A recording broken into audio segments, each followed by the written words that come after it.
What we're seeing is the bringing in of the new independent football regulator in England. The first time, certainly in this country, that you've had state regulation of the biggest sport in England.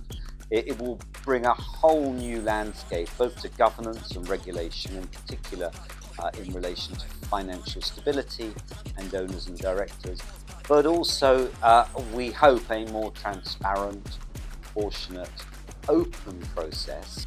What's great about these events that we're seeing now is that people are really engaging with the regime. What we've been trying to do over the last few months, and we're continuing to do, is engage with the industry, consulting with clubs, consulting with the leagues, and getting the opinions of people who work in football.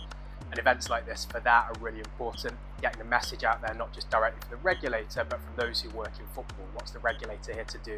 How to engage with the regulator, and ultimately compliance with the regime is fundamentally important to us going forward. It was really good on my session to actually hear from the independent football regulator, David Riley. He was the general counsel for the incoming IFR, and get a sense of what the regulator is going to do with football. I suspect that some fans may be disappointed. I think others will be delighted. Clearly the regulator is going to take a much stronger line on financial stability for football clubs, and I think every fan will welcome that. There's a sense, I think, that the regulator's getting on with it, and good. However, the good comes qualified, which is, you don't spoil my bit of the game, because the game is huge.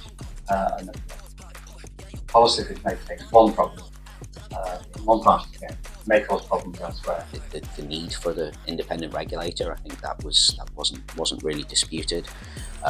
That English football is something that is special and is worth protecting, and that the independent regulator is a serious, well thought through attempt to address the problems of the game, so that we've got a game that we can pass on to our children and our grandchildren.